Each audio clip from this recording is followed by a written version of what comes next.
Welcome to Module 3, Objective Assessments. My name is Deneen Woodson, and I'll be hosting your meeting today. I hope these trainings have been helpful to you, and we look forward to hearing your feedback and how to make them more effective. So let's jump right in. As you remember, Module 1 was Adult and Dislocated Worker Eligibility. Module 2 was Income Eligibility. And today we'll be reviewing objective assessments, and the second part of this training will be individual employment plans. Again, these trainings are meant to provide insight for adult and dislocated worker only. Although some information applies to both youth services and adult and dislocated worker, the strategic populations team will be providing more specific training on youth services.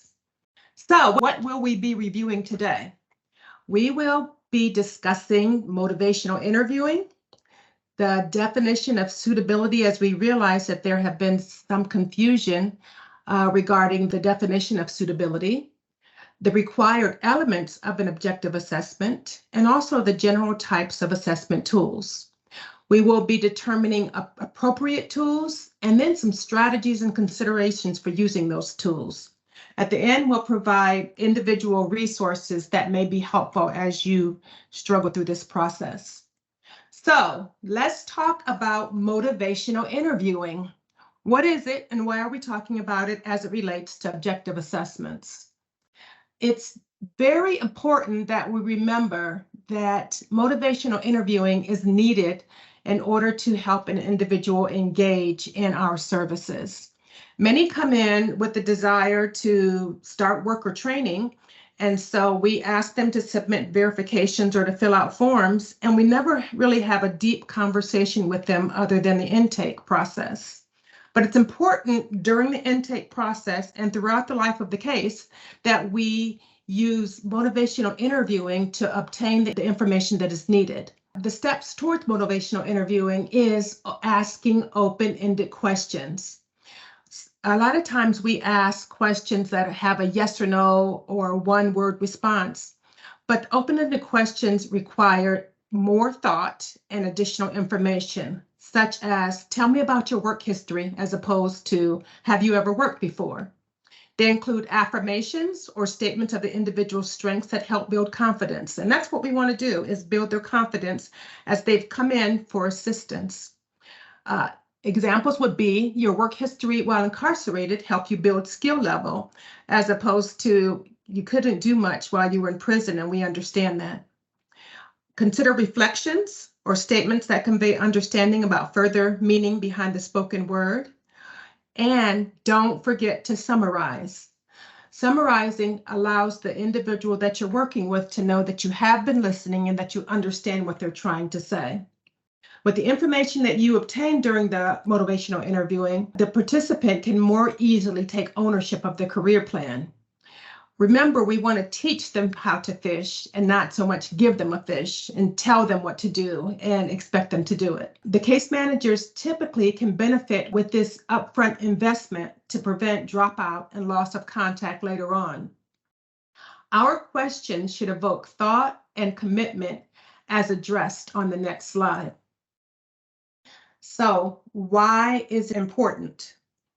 We want to engage because we want to build rapport. Remember, the individuals that had lifelong impact on you are teachers or counselors, principals, or whoever who helped you to understand that they cared about you as a person. We need to ensure that we are focusing and helping the individual clarify and explore. Many times they come in and don't know what's available to them, don't know what particularly they're asking for. And so our direction helps give them focus on their goals and allows them to explore barriers to change and target non-constructive behaviors. Many times they don't know why they do what they do or how they ended up where they are, but allowing us practicing our focusing skills will provide the support that's needed for them to be successful. Make sure that we're evoking, helping the individual own their own motivation to change, and we'll talk a little bit about that later. And then, of course, doing a plan, both an informal and a formal plan, which will be covered later on. So once the individual comes in and we get them engaged in the conversation and helping them explore some of their own positive and destructive behaviors, our goal is to assist them with resolving ambivalence. I don't know what to do. Typically, people have told me what to do, and I need you to help me, addressing their own fears and taking ownership for their course of action. And that's where we engage in this informal contract or informal plan. Ask the individual, how important is it for you to change? If they say a 7, then ask, what would it take to get you to a 10? It may be just a little prod, or it may be some intense hand-holding, but the goal is for you to use inspiring words to instill change and help the individual in this age and stage of life. Remember, many times people are coming to you at their scariest moment in life. They have lost their job, their rent is due, they may need utilities turned on, and they need to have a positive picture that will inspire them to change and the resources and support needed to change. So with that said, let's look at our first scenario. Please answer in the chat with the letters A, B, C, or D. Julie states that she is very interested in going to work immediately as she is about to lose her apartment for non-payment. When asked about her career goal, she states that she will do anything. Julie has not kept her scheduled appointments or submitted any of the information requested of her. What should you do? Should you A, close her case due to non-compliance, B, refer her to a program for housing assistance, C, speak with Julie to reevaluate her continued commitment to the program and provide her with a referral for housing assistance if available, or D, understand that she is stressed and work around her ambivalence?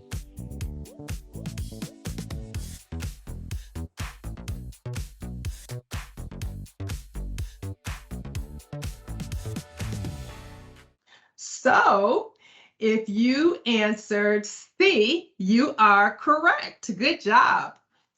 We should speak with Julie to reevaluate her continued commitment to the program. She may be depressed or just unable to keep moving forward because she has so many things that are pressing on her right now.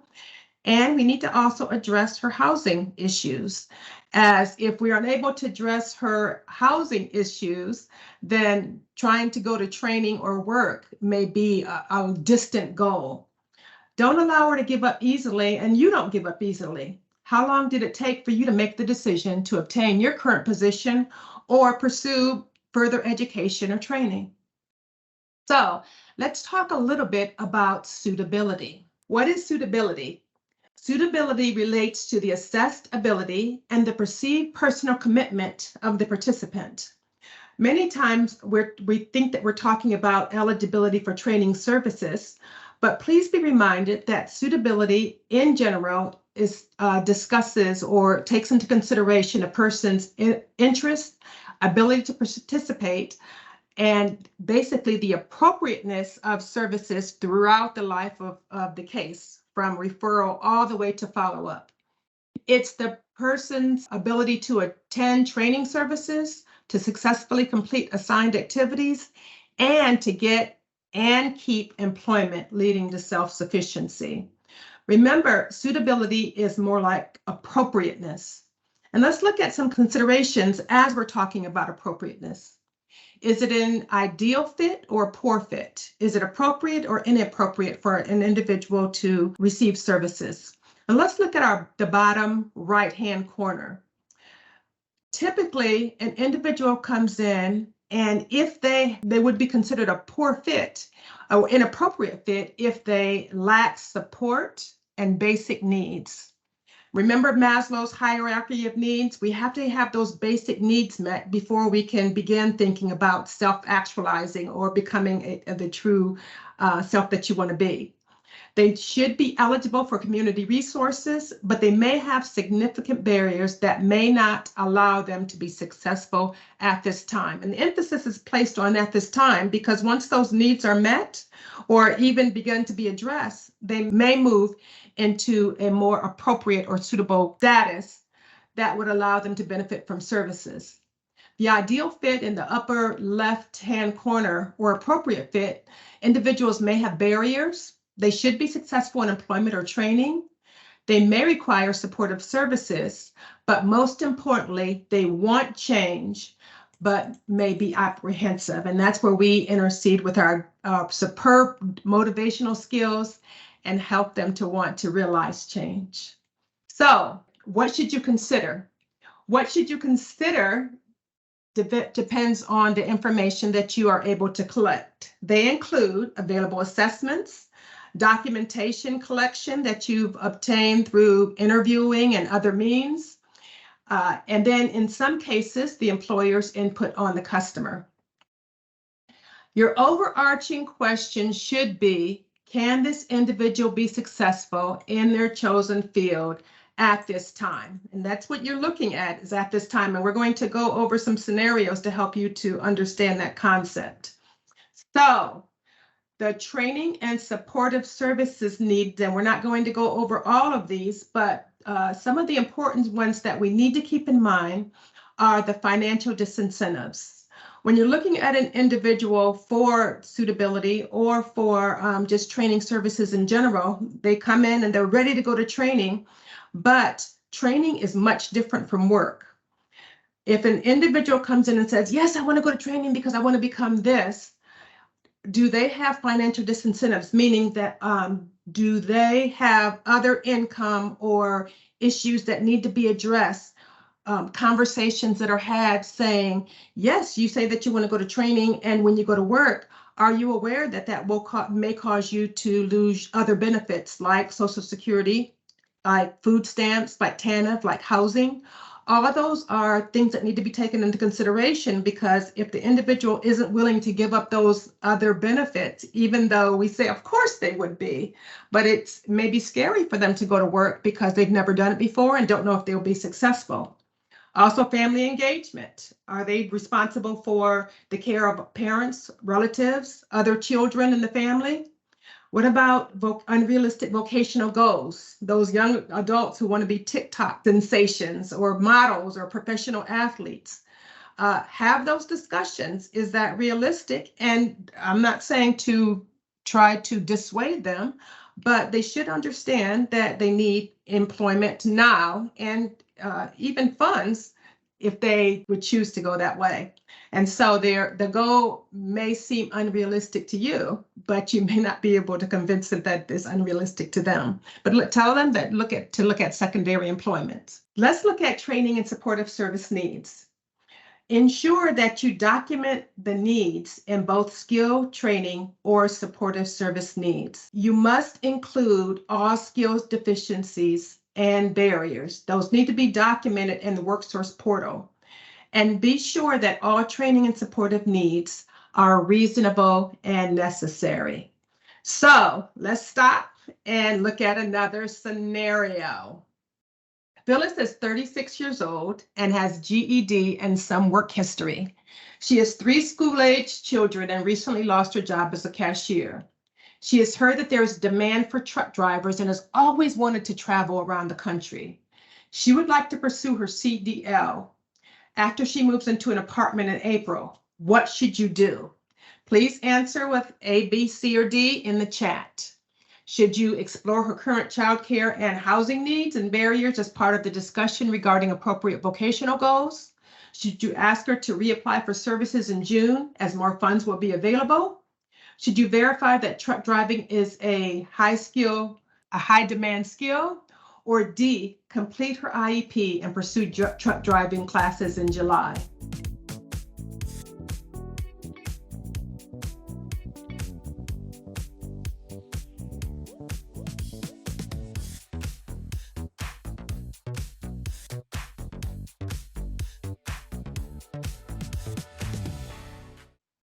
If you answered A, you are correct and the sharpest knife in the drawer. We should be exploring Phyllis's current child care needs. Remember, she has 3 school-aged children, and once her training ends, for the most part, truck drivers are required to go out on the road for weeks, sometimes months at a time. She also is in the process of moving, and we need to ensure that she has, or that her housing needs are sufficient for herself and her children. So how did you do? Let's look now specifically at what is an objective assessment. It is not a thing. Objective assessments are processes that identify supportive service needs, academic levels, employment goals, aptitudes, interests, and skill levels of a participant. Objective assessments are intended to provide information needed to create the individual's IEP. And Montevia will be talking about the IEP during the next module today. Please remember that the objective assessments should be reviewed, reevaluated, updated, and documented as needed. Remember, it's not a thing, it's an ongoing process throughout the life of the case. So what are the different types of assessment? Many people think that assessments are only pen and paper tests, but in reality, doing that intake at the beginning is considered a structured interview. The structured interview allows you to obtain information about the individual. So that is probably the most popular type of assessment. Of course, there's the paper and pencil tests that we're all familiar with. There's the performance tests. There's behavioral observation. And yes, behavioral observations are a type of assessments. They include you understanding and seeing for yourself, and of course, documenting that an individual doesn't dress appropriately for interviews. They may always be late. They may have some perceived fears about work that need to be documented. There's all kinds of behavioral observation, and they absolutely can be a type of assessment. And then, of course, there's the career interest and attitude inventories. And those, again, can be online or paper and pencil tests that the individual sits and does for themselves. Remember, it is best to have a combination of multiple assessments. And we'll talk about a toolbox later. The results of the objective assessment and how the results were used must be documented in WorkSource portal. You can't just give an assessment and then begin having the conversation and moving forward with the case. The information needs to justify what decisions were made and why. If the objective assessment reveals that the person should receive benefits from another program or would be better off receiving benefits from another program, then a referral must be made and documented. And I can't stress documentation enough. The results of the objective assessment should be shared with the participant. This is critical. It's like going to the doctor, having a blood test done, and never hearing what happened with the blood test. What are the results? What happened? And how should you move forward? How should the individual move forward? And please remember that objective means non-bias. Ensure that you or the case manager, that your biases don't interfere in your decision making. Sometimes individuals have issues with individuals who are disabled, can't work with the elderly, don't necessarily agree with the LGBTQ community, don't necessarily like working with certain cultures. Make sure that those feelings don't interfere with your decisions as it relates to objective assessments and future services. So what are the types of assessment tools? Today, and I want to let you know up front that we will not be reviewing specific tools. There's many tools out there, and we'll talk about them later on in this training, but we are not going to tell you use this tool or don't use this tool. We'll give you some insight into how to select the tools, however. Please remember too that WIOA does not dictate the use of specific tools. I know that there's some concern about the TABE test, and we will be talking about that later on, but the TABE test is not required. And then be reminded that there is some scope and complexity in all the tools that are being used. So, which tools should you use? And here are some questions that you may want to, or you should be considering as you're looking at tools. Remember, and we'll talk about the toolboxes, remember that there should be many different types of tools to use that are available to use, but sometimes you don't understand which one to use and how to use it. When you're looking at tools, make sure that the tools that you are selecting measure the necessary elements that you're looking for.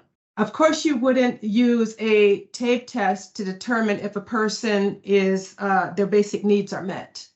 The goal is to ensure that what you're looking to measure is what you're actually the results of the test are the results of the test. Also consider, is the test user friendly? Is it difficult for you to administer? Is it difficult for the individual to take? Is it targeted to your, or is it normed to your target audience? And I'm not going to go over all these, but some of the most important ones is it cost effective? Can you afford to give it to the individuals who need it?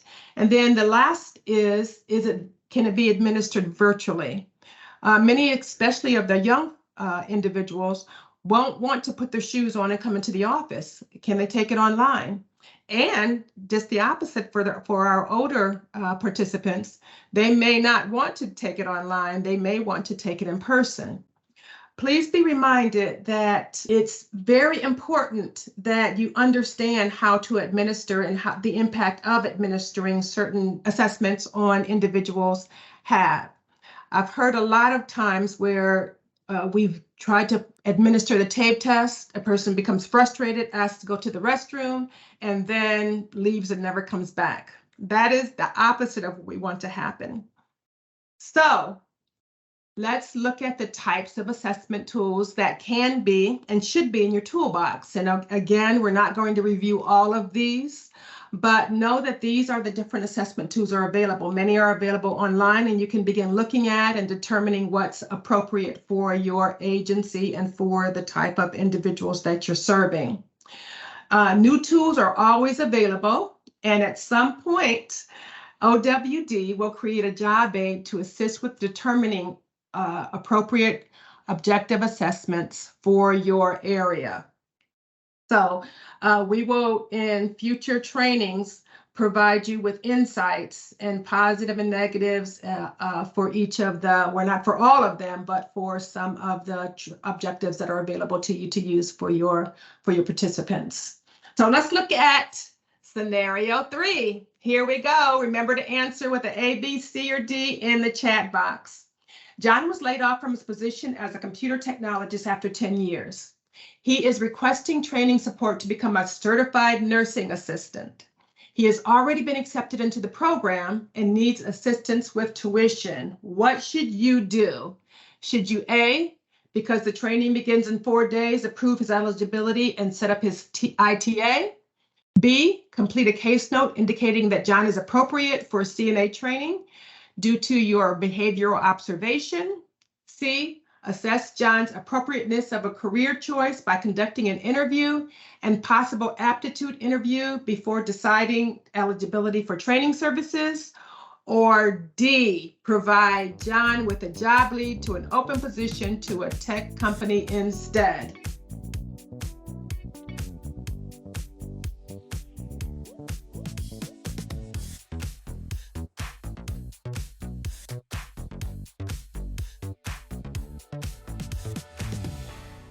So if you chose, drum roll please, C, you are correct.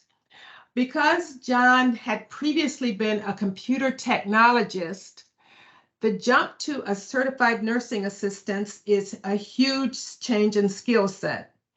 An individual who's been sitting at a desk working with a computer now want to work with bodily fluids, with sick people? Is that the skill set that they have, and would that be a good fit for him? And in order to find that out, we would need to look at his career choice. We're not saying that John would not be successful, but we may find something more closer to his past experience if that was appropriate. It looked like after 10 years, it was a good fit for him. So let's talk a little bit about our most famous objective assessments, which is the TABE test. I want to emphasize to you again that the TABE test is not required for determining basic skills deficiency. Why is it not required?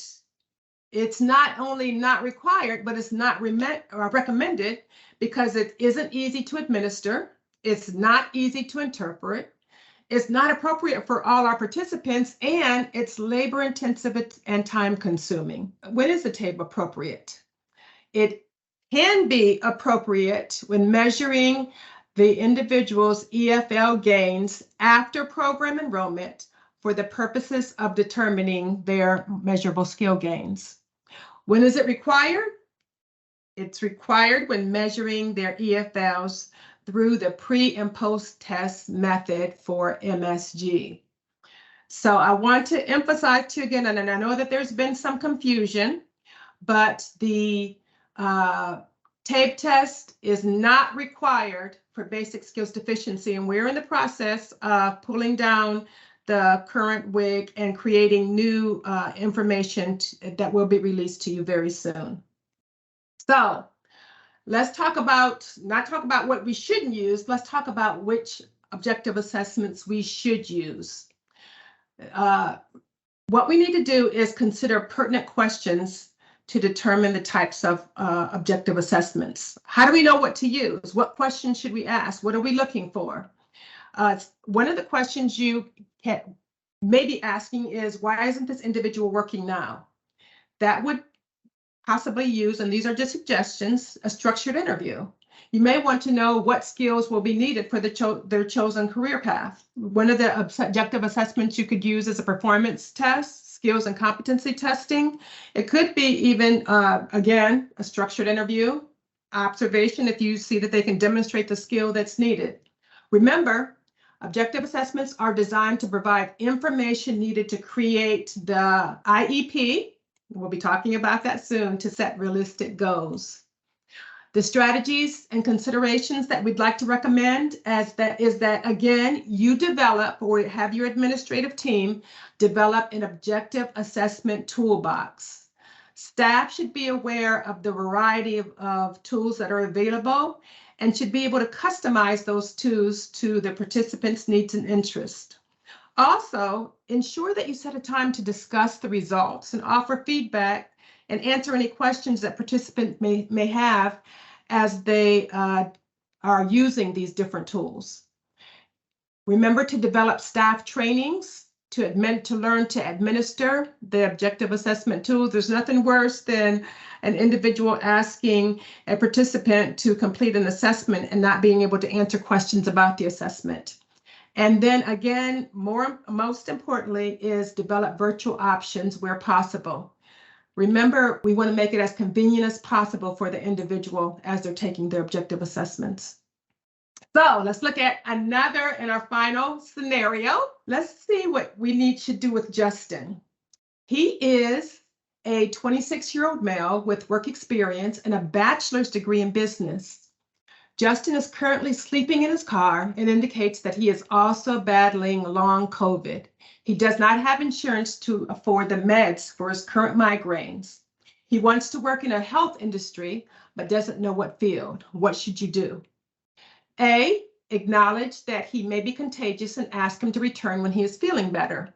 B, schedule Justin for a TABE test to verify his ability to work in this field. C, discuss or determine his appropriateness for services due to homelessness and illness before training options. And D, schedule Justin to take an interest inventory to select a specific job choice.